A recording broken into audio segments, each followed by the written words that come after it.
Just to introduce a little bit about who I am. As Joel said, I'm a specialist in psychology, psychology of well-being, a author and on the board of a social movement of action for happiness, which I'll talk about briefly in a minute. But I wasn't always working as a psychologist. I actually, having studied psychology, I trained as a chartered accountant and worked with Arthur Andersen and PwC. But I realised that my real interest, my real passion in life was how do we bring the best out of our people? And I just thought, that's where I want my career to go. And I briefly thought about setting up a recruitment agency for unhappy accountants called Count Me Out. But I saw better of it, and I went to work. I worked in HR in the city, and then I worked in a big consultancy working with lots of organisations around the world, including several marketing functions and B2B type marketing organisations as well.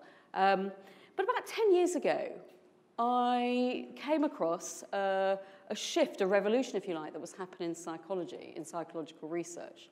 Now, psychological research, up until about 15, 20 years ago, was overwhelmingly focused on why things go wrong and how to correct that.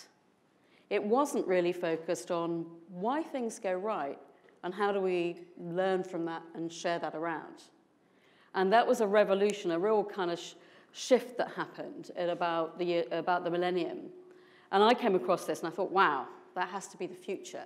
And I want it to be part of my future. So I took the least rational decision of my career. My friends thought I was nuts. My accounting friends thought I was nuts when I was leaving finance to move into the people side. They thought I was even more nuts when I was going to go and study psychology of happiness in the US. I went to study at the epicenter with Martin Seligman, who was the catalyst for this change. So that's a bit about me, but a bit about Action for Happiness. Have anybody here heard of Action for Happiness? No. Oh, goodness. A few of you, yeah. We're a social movement. We're growing. We've been going about 5 or 6 years. We've got over 1 million followers on social media. We've got people who engage with us from 174 countries. We were founded by an economist, a sort of leading economist, professor at London School of Economics. And these economists, if you know any of them, aren't known for talking about soft and fluffy stuff. But Richard Layard, had long argued that how we measure progress as a society, which is primarily through GDP per capita, a financial measure, was important, but it was insufficient if we were thinking about kind of human progress. Because if we looked at how happy people were, and economists use the measure of life satisfaction as a proxy for happiness, if you look at data, whether you look from 1950s or other data sets from 1970, we have not got any happier. And actually, incidents of stress and mental ill health are growing. So Richard said, you know, how do we close that gap? And with that thinking and the sort of change in happiness science, that's why Action for Happiness was formed. And we work with, from the grassroots up, with communities and individuals. We work with policymakers through Richard Lord and various other people, fellow board members are in influential positions. And we work with organizations and schools and things from the middle out. So we work with all sorts of organizations. There's a funny story. When Richard was recruiting for a director, when he set Action for Happiness was up, one of the candidates came along. Before the interview, being a good candidate, he thought I could find out how many not-for-profits are focused on happiness. So he Googled it, and Google came up with, your search for happiness has delivered no results. That was good. So a quick question to start off with. You might want to just turn to somebody next to you and just share your kind of top-of-mind thought, if you like, about what is the connection between happiness and work. Just share it with the person next to you, just quickly, top-of-head thought. So what are some of your top-of-head thoughts? So let's just hear a few of them. Somebody's top-of-head thought about what is the connection between happiness and work? What do you think? Productivity. So there might be some connection with productivity. Other thoughts? Success. Work-life balance. People. What? People, yeah. Recognition. So all of these ingredients that go into feeling happy at work, is that what you're saying? Come out of feeling happy at work? Length of service. So there's lots of ingredients that go into thinking about happiness in general, and there's lots of connections with the workplace. But what do we mean by happiness? Now, what presentation on happiness wouldn't be complete without a Buddhist monk? This is Matthew Ricard, who is he's a PhD biochemist turned Buddhist monk, and he's said to have the happiest brain on the planet because loads of neuroscience experiments and studies have done on his brain, and he literally has probably one of the healthiest brains on the planet. But his definition of happiness is saying it's more than just a fleeting emotion, but it's about, it's a kind of optimal state of being. The ancient Greeks talked about happiness being a blend of hedonia and eudaimonia. Some of them argue that it was one or the other. Hedonia is where hedonism comes from, pleasure, and eudaimonia is a sense of a life well lived, about fulfillment, about satisfaction. It's a longer-term thing, longer-term looking back. Sometimes things don't feel pleasurable at the time, but we know they're worthwhile. So there's a real mix of what we mean by happiness. And sometimes in organizations, I debated long and hard whether to use our logo action for happiness, because we have a workplace one for organizations that aren't, don't think they're ready for the H word. So we might talk about terms like resilience, because that's macho and tough, and we can talk about that in organizations, or well-being. But we use those words interchangeably, because if you look at the research is pretty interchangeable. And a simple way of thinking about it, it's about, when we think about happiness or well-being, it's really a mixture of two. It's about being able to feel good and also function well. So that's we are. And as I said, there's, just an exponential increase in the research on this stuff and what makes a difference, what enables us to feel good and function well. And part of that research is also showing that happiness is not just an output of success. It seems to be an input to it. For example, if we think about our physical health, what might be the interaction between happiness and our physical health? Well, studies have found that people who are happier tend to be 50% less likely to catch a cold. They're less likely to experience cardiovascular disease. They're more likely to take care of themselves. They're even less likely to die. They'll live longer. In fact, some studies have shown that people in the upper quartile of happiness, if you like, compared to the lowest quartile, live on average an extra 10 years longer. Bearing in mind that not smoking gives you an average life expectancy of 7 years greater than your smoking colleagues. 10 years is not bad. It means this stuff is worth taking seriously. If we think about workplace, we talked about productivity and things like that. What is the kind of happiness advantage, if you like, for performance at work? Well, studies have shown, indeed, people who are happy are more productive with no reduction in quality. That's what I'm trying to say. Doctors, for example, and these are just a sample of studies, who are happier make faster, more accurate diagnoses. Organizations that pay attention to this stuff outperform organizations that don't. So Alex Edmonds, who's at London Business School, took the 100 best companies to work for indices from the US, and he tracked the stock returns of those organizations versus their peer organizations, the stock market average of the peer organizations. And he found that the 100 best companies to work for outperform the stock market average by 2 to 3% year on year. That's their stock earnings per share was 2 to 3% higher year on year for a 26-year period. So it's a big question, why aren't investors paying attention to this stuff? And I think they're increasingly starting to become alert to it. There's also, curiously, people who are happier tend to earn more in the future, which is curious. And we've all heard about the importance of employee engagement.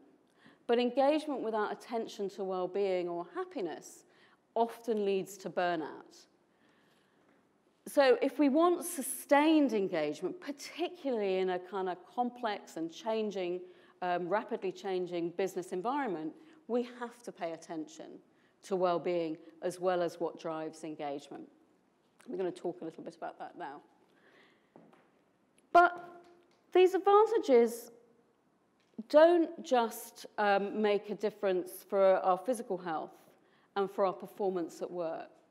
They have some sort of social benefits as well. So what might be the advantage of the societal advantages of happier people? Well, we know happier people help others more. They contribute to their communities more. They're less likely to engage in risky behaviour on the road. They're more likely to be financially responsible. They're even more likely to vote and participate. That might not always be a good thing. No. And a curious thing, I really like this, that I'll explain in a minute, because I think happiness at work often gets a bad press. When we think about happiness in connection with work, we tend to think of it as undermining our happiness rather than contributing to it. But this is data that tracks the happiness of people who are unemployed, factoring out any financial impact. And people who are employed are significantly happier than people who are unemployed. And the longer people are unemployed, the lower their happiness is. And as I said, this is nothing to do with the financial impact. Because we get a lot of stuff from work. You know, we get our social contacts, social connections, we get a reason to get up in the morning, challenge and growth, all sorts of things come from work. And we often don't really focus on that. We don't really think about that in connection with our happiness. But of course, we all know that work can be a net contributor to unhappiness. And this is CIPD data shows that, Institute of Personnel and Development data shows that stress is now one of the biggest causes of long-term sickness absence due to stress. Long-term sickness absence, that's 3 weeks or more. And things like management style, our relationships at work, as well as things like workload, are the major contributors to that. And I think this is where some of this psychology comes in, because this is where it can really help. So what can we do? What is the psychology telling us that we can try and we can play with that actually can make a difference for ourselves and indeed for members of our team? So are you up for an experiment? It's actually part one, because we'll come back to this later. So you need a pen and paper. Everybody got a pen and paper?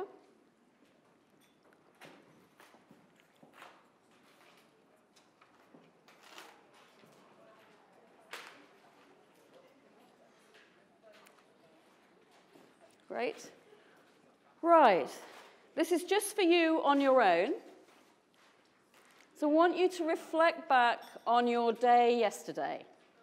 It was Wednesday, you remember rightly? Oh, yeah. Clearly not a great day.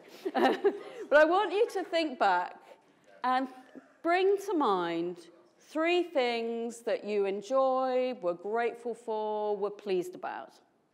And write those down, just a note or 2 on what they were, and maybe a word or 2 on why. I mean, you don't have to write chapter and verse, just a couple of words on each. So 3 good things, 3 things you enjoyed, were grateful, were pleased about, and a note or 2 on why. And even if yesterday was the day from hell, it might be something as small as, well, somebody noticed I was really, under the gun and they brought me a cup of coffee. Or, at least I got a seat on the tube on the way home. Whatever it is, however tiny, it doesn't matter. I'm not talking about big things. It's just small things that happened yesterday. Just write them down, and we'll come back to them. Has everybody got 1 or 2 things down? At least, if not 3, but 1 or 2 things is enough for the moment. What was that like? I mean, what did you feel as a result of doing that? Actually, there were many more things that made me happy yesterday than I realised. My first reaction was, yesterday was shit, and it sucked badly, but I just realised my yeah. were actually quite good. Right, that's brilliant. Thank you. And how did that feel? Alarming. Well, that you've forgotten them, or you? I kind of missed them, and the bad things really outweighed that in my mind. Yeah. Well, we'll come on to that. But how did it feel, just reflecting on those things? Warm and fuzzy, yeah. Kind of nice, in a gentle sort of warm and fuzzy little way, just a small thing. But actually just doing that activity was actually having not just a psychological effect on you, it was having a physiological effect on you. And in fact, when people were asked to do that exact same thing, it grew over time, which is interesting. So that took you, what, a minute or 2 minutes? So if you multiply by 7, that's about 10, 15 minutes a week, something like that.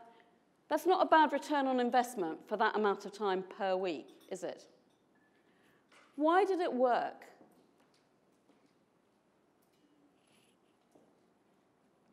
Makes you think about the day in detail, I suppose. I suppose it's just been as one whole thing, you've got a lot more specific. Yeah, kind of connecting that with a friend over here's thoughts as well. Our brain, this is a brain training exercise. It literally is a brain training exercise. Our brains are hardwired for good evolutionary reasons to focus on what's wrong. If we will interpret ambiguous data with a negative light, we'll dwell on things, we'll hold things that are wrong more strongly and for longer. And we tend to overlook things that go right. Now, for a long time, those things that go right were thought to be kind of just a nice to have in terms of psychological terms. The only things that really mattered were these unpleasant emotions like fear and things, because they kept us, fight or flight mode. They enabled us to survive in the short term. But when we're thinking, we're focused on what's wrong, it's not saying we shouldn't do that, but when we do that, it narrows our perceptual fields. We see less, because we want to be focused on whatever the risk is. We don't want to be smelling the roses. But when we're in a more pleasant emotional state, it doesn't have to be kind of jumping for joy, but we're in a more pleasant emotional state, that our perceptual fields broaden. We see more. We recognize people from other cultures better. We're more open to ideas. We see more options. We're better at creative problem solving. The list goes on. And little by little, and this is where the Americanism comes in, because the psychologist Barbara Fredrickson, whose research this is, calls them micro moments of positivity. I don't. These are the small moments of positive, pleasant emotions build. So if we're more open and trusting of other people, we build better connections with others. If we are more open to ideas and we see more options, we learn more. We're more flexible, we're more adaptive, we're more resilient.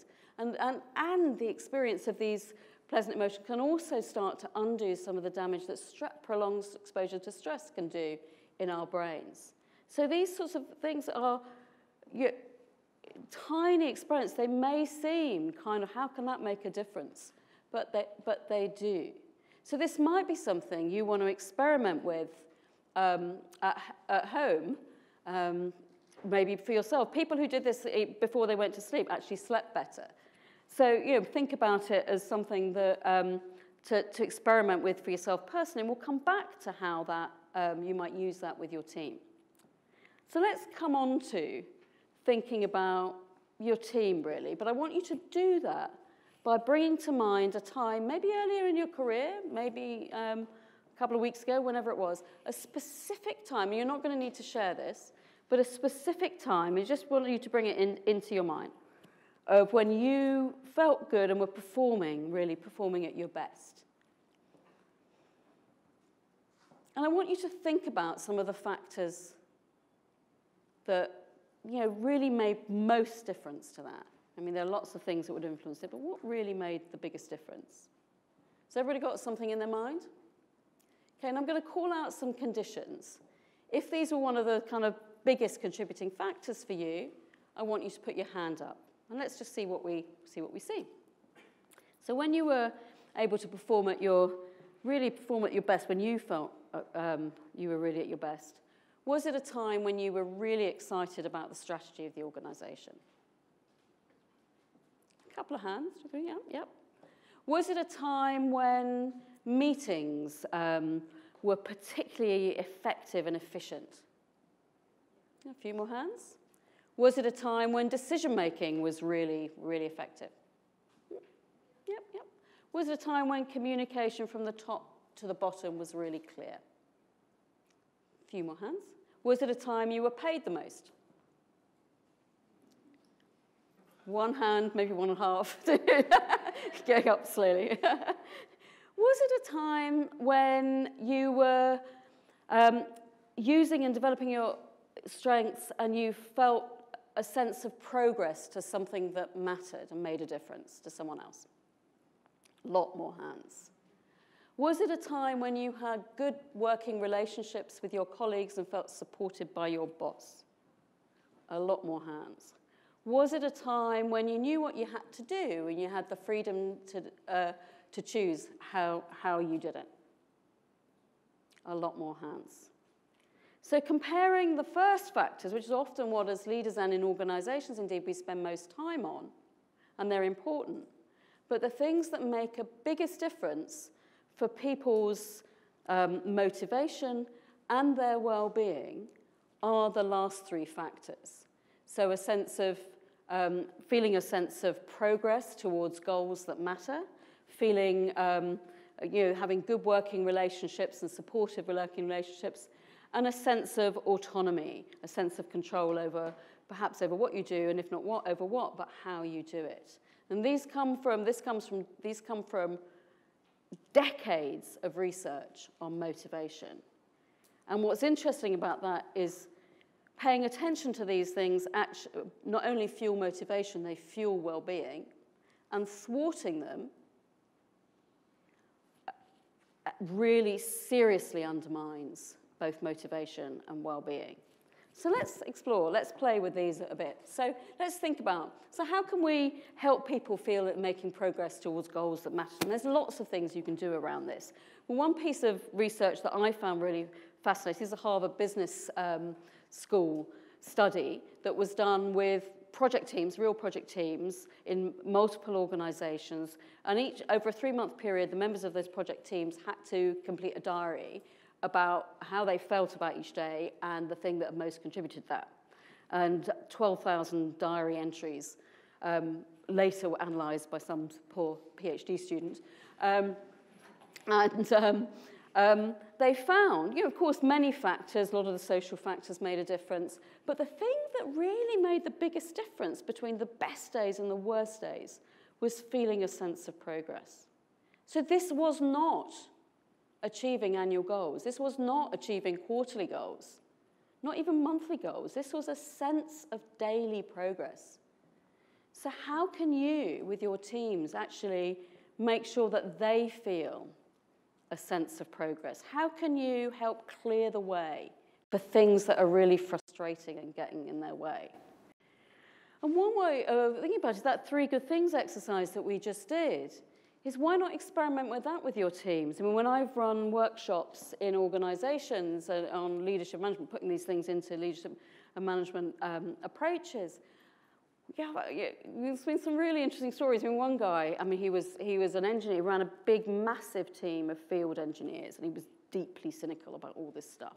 And he sat there for the first day, he sat there like this the whole day. Wind forward 3 weeks, second day, because they had to go away and experiment with stuff. And he said, right, I did that thing, that 3 good things thing. He said, I didn't do it quite your way, and I didn't call it your thing, I called it bright spots. But he said, you know what? It's worked. I said, we start our team meeting now with everybody going around the table, and they just share a bright spot, whether it's work or personal, doesn't matter. We just go around, we do that. And he said, we still get to the problems, we still get to the problem, but the meetings are more enjoyable, people feel more connected, we acknowledge what we've done, we acknowledge the progress we made, and then we can deal with the problems, and we somehow get through the problems in a better way. So it's just a really simple thing to actually play and experiment with your team. Lots more we could talk about that and the contribution of meaning and purpose as well, but time is too short. But ingredient 2, a sense of relationships. So what can we do to make our interactions, daily interactions with others, more supportive and collaborative? And think about the interactions that you have in your day, hundreds and hundreds and hundreds of interactions. Well, Jane Dutton, who's at the Ross School of Business at the University of Michigan, has studied interactions, positive interactions in organizations. And she has found that interactions as little as 6 seconds make a difference to individual well-being and performance, and team and organization well-being, if you like, and performance. So in organizations where there's a high percentage of these, she calls them high quality connections, short positive interactions with others, individuals are more resilient, less stressed, more creative. Teams are more adaptive and more creative. Organizations are more collaborative, more innovative, have greater loyalty, both of employees and customers, and they have lower costs. So this stuff is kind of important, and it makes sense. You know, we are social creatures. Human beings cannot exist alone. We depend on others, right from the day we're born, completely. And feeling lonely instantly is more damaging to our physical health than smoking or obesity. This stuff, our connections matter. If you think about how you feel if you're walking down the corridors at work and there's a colleague you haven't seen for a while, and you kind of give them a bright smile and they just blank you. How do you feel? I mean, most of us would feel like that. We might then logically say, oh, they're busy, blah, blah. But we feel that, so this stuff matters. So I'm going to get you to do another experiment. I need you to pair up. Suggest you work with somebody you haven't, just nearby that you haven't spoken to. So pair up now, and then I'll explain the experiment. So just pair up.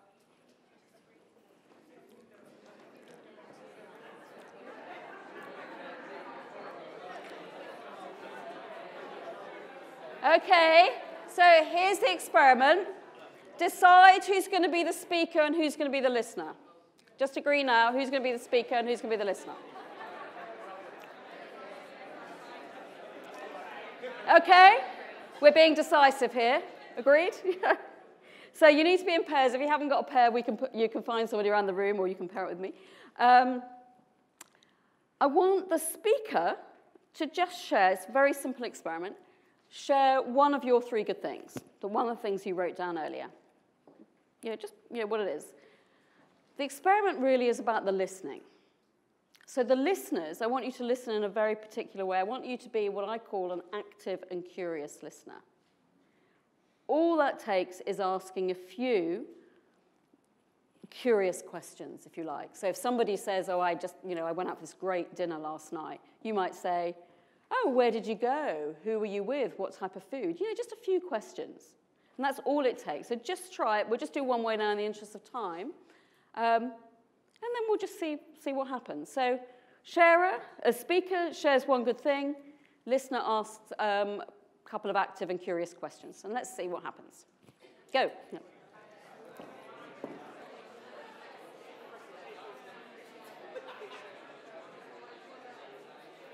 All right. I know I'm cutting these discussions fairly short, but just to gives you a taster. Okay.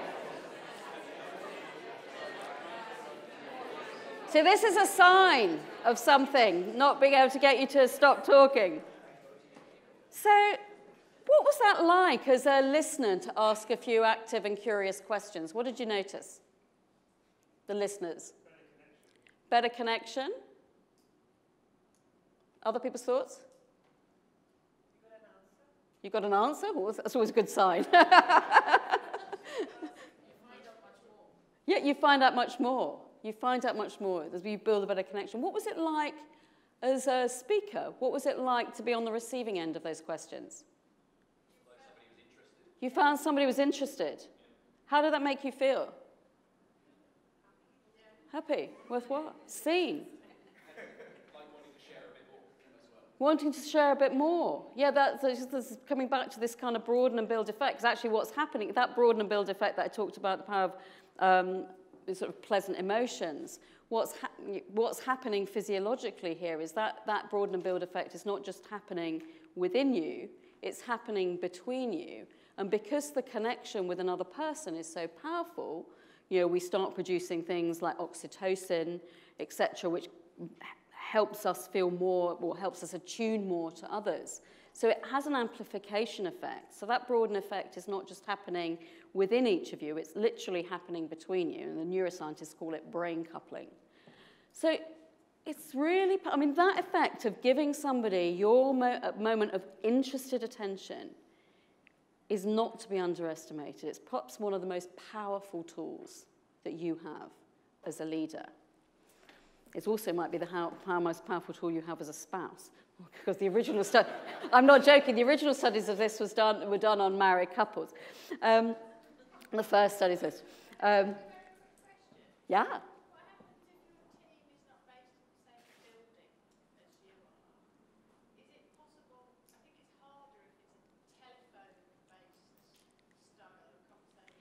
It's harder, but it doesn't mean to say it's not, you don't do it. Yeah, it's definitely, you know, experiment with it. When I always say with this stuff, don't take my word for it, you go out and experiment with it and make it your own. But come back to, is this how we normally respond when somebody shares something that's good that's happened, something, you know, what they did last night? Yeah. No. How do we normally respond? Tell them about our experience. Yeah, yeah, absolutely. There are different ways we respond. Those active and curious questions, which is the constructive one, which is the only style that has been shown to build and nurture our relationships. You know, normally very often we might go, oh, we had a nice dinner last night. Oh, great, really, you know, how nice. Now let's get on with that report we've got to get out today. You know, we kind of go straight on to what's important. Or we might respond like this, you know, oh, how was last night? Oh, I had a great dinner. Oh, you had a great dinner. I know what you feel. I had a really fantastic dinner. Yeah, it was just brilliant. You know, my friend's a Michelin-starred chef. You know, how does this make this person feel? Not great. My stuff is not as good as your stuff. Why do we do that sometimes? It might be that we want one-upmanship. But more often we do that style because we want to connect with it. We want to show that we understand that we share the same interests or whatever. But it has the opposite effect. It doesn't mean to say we don't do that, but we just need to think about timing. How about this one? This is my favorite. Oh, how was last night? Oh, I had a really great dinner. You had a really great dinner. Didn't you say you're kind of on this health kick at the moment? You know, and I know, I really care about you, but you've only just set this goal, your health thing, and you're already going out for fancy dinners. You know, how does that make the other person feel? Who do we do that style with most? People we care most about. People we care most about. But that is what's called an active destructive style of responding. It actually does destroy, it erodes the relationship. It doesn't mean to say you don't highlight risks if you really care about them, but you listen to what they're excited about first, find out, a few questions about that, and then you get back. But the only piece, as I said, that builds the relationships is this active and curious questions, a few curious questions. So I would say tonight, whether it's drinks later on or at home, experiment with this and experiment with it with your team. When again in workshops that I've run, I've had one woman who worked for one of the UK's biggest companies, and she her team dealt with the complaints to the CEO. And she had one team member who was really difficult, really disengaged. And she said in 3 weeks between sessions, she said, I've been experimenting with that thing, that curious questions thing. And she said, I've had more engagement from that team member in these 3 weeks than I've had in the last 6 months. She said, I think I'm just because I'm taking an interest in her and her as a whole, as opposed to just the task she has to do for me. Another woman took this kind of idea, but a bit more loosely, and she said, I realise that whenever my team members come into me, I'm always multitasking. I'm like, yeah, or yeah. So I've been experimenting. I've just, stopped what I'm doing for a couple of seconds and turned and faced them and just listened to them, even if it was just to say, I've got to get this out in the next hour, but can I come back to you when I've done it? She said, again, she had, it made a really big difference to the connections and engagement with her team. So this stuff is powerful stuff. And this is a lovely quote from Maya Angelou, which is really true. It's people, and particularly in your worlds, for what you do as well as your teams, that people will forget what you said and what you did, but they will never forget how you make you feel. And Amy Cuddy's research, about 15 years worth of research, shows that when we meet with somebody, we interact with somebody for the first time, our unconscious brain is tuning into, do I feel safe with this person? Do I trust this person? Before, and that's most important, before I think about, do I respect and, is this person got the right expertise and credibility? Yet in organisations, we spend a lot of time on the technical and the expertise, give much less importance to the warmth and that connection. So thinking about that. But moving on to the third of the ingredients that you put your hands up for, put most of your hands up for, was this sense of autonomy. And how do we create a sense of freedom for our people maybe about what they do, but certainly about how they do it. And it's, as soon as I say a sense of freedom, it doesn't mean complete freedom, because we're working in organisations, we're existing in a world that other people exist in. It doesn't mean complete freedom, it means a sense of freedom and freedom over certain things. So how do we create that? And this is a really interesting thing. For me, this is one of the reasons why being a leader or a manager is really hard. Because you're all human beings. Those of you, you're leaders, you're human beings as well. So you have a need, and a fundamental need. These are called basic, we call them ingredients, but the technical term for them is basic psychological nutrients, is what the researchers DC and Ryan call them. You have a need for control too. Everybody does. Every child through to every kind of older person. We all have a need for a sense of control. But as a manager, this is a paradox of managing and leading, because to be a good manager, to bring the best out of my people, I have to give them control. I have to give away control. So this is one of the reasons why it's really hard, and why many of us micromanage more than we perhaps should.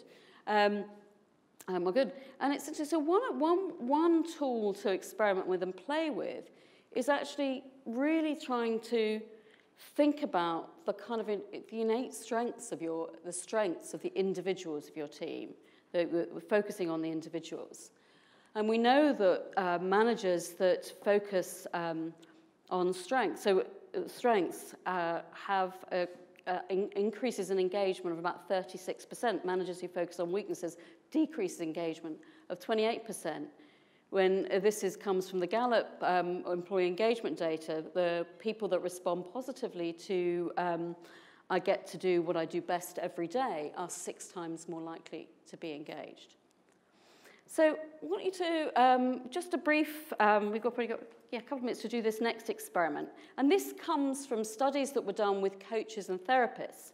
And they found that when they were preparing for their sessions with people, and their sessions were about dealing with problems, so if the coach or the therapist spent a few minutes before going into those meetings focusing on the strengths of their client, the outcomes of those sessions were more effective. And I find this is really quite a powerful tool to play with. If, for example, you've got a meeting with a difficult client or a difficult team member, to just really start to tune into their strengths and how you could work with those strengths. And sometimes the things we find difficult might even be strengths overplayed. So I want you to think about a meeting you've got coming up. Could be tomorrow, could be next week. Maybe with one of your team, maybe somebody that you don't find that easy. And I want you to just kind of think about, what are their strengths? Here are some strengths. This comes from a particular, there's lots of surveys you can do on strengths, but these are just some words to get you thinking about. What might be some of their sort of character strengths? They could, of course, have technical strengths and things. And how might you remind yourself and sort of work with those, even if it's just internally within that session with them? And how could you remind yourself ahead of those meetings of their strengths? So just turn to the person you were just working with and just share. You don't need to necessarily share the situation or context, but just share, this person, I've got this meeting coming up, these are some of their strengths and this is how I'm going to remind myself of them, just to get your head to that game. So somebody you're meeting with next week, maybe somebody you don't find difficult, you find a bit difficult, and what could be some of their strengths. Just go. Minute each. Okay. It's really worth playing with this idea of strengths and thinking about strengths, and because they make a fundamental difference. They can make a difference to you personally. They can also make a difference to your team, their engagement, their performance, their well-being, and the extent to which you're able to trust them to do the work, to actually give them a sense of autonomy. So it's an interesting idea to play with. So just to recap, so we talked about these three basically. So we talked a bit about the broaden and build and the positive emotions. But these three ingredients that really are fundamental to our motivation and well-being, the sense of progress, giving people a sense of progress to things that matter, so that they know what they're, why they're doing something, how it's going to contribute to something or somebody else, as well as what they need to do. How do we maintain and build our constructive relationships and practicing this active and curious questions when people share good things? And playing to people's strengths in a way of enabling you as a leader and manager to give them more of a sense of autonomy. So it's a double win. It makes you feel better and makes them feel better, which is good. So we've just I've given you a taster of some of these things and how they make a difference. And what I love about this stuff is A, it's evidence-based, and B, it's not about complicated ideas and things that take forever to learn and put into practice. It's about small actions which, with intention, done with intention and practiced over time, can make a big difference. And I know today is all about this postmodern marketing in a postmodern world, or is it postmodern marketing? I don't know which way around it is, but one of those.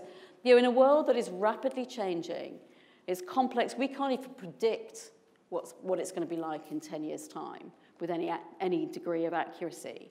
But what is more fundamental than what we know enables human beings to feel good and function well? That's not going to change in the next 10 years or even probably in the next 100 years. It might have different manifestations, but those things remain to be true of you, of your teams, of your customers, and indeed of your families and the people around you. But I think there's something I just want to finish on is a final piece of research, which is about the world is actually changed by not just by what you say, but what you do. This is research. This is a real social network. This is what a real one looks like from a study that was done by these psychologists called doctors called Christakis and Fowler. There was a Framingham heart study. They looked at all sorts of health and mood states and how those flowed through real social connections. 10,000 people were involved.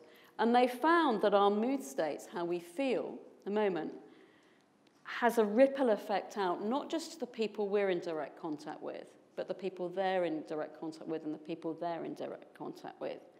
Statistically significant to 3 degrees of separation, the ripple effect of how happy we feel.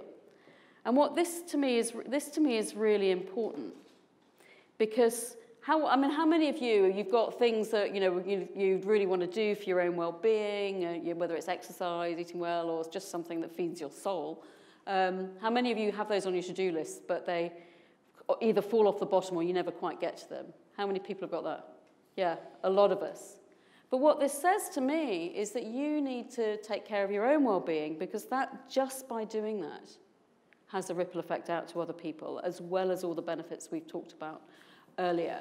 So what we've done at Action for Happiness is synthesize the areas that the research shows that we can take action in that impact happiness.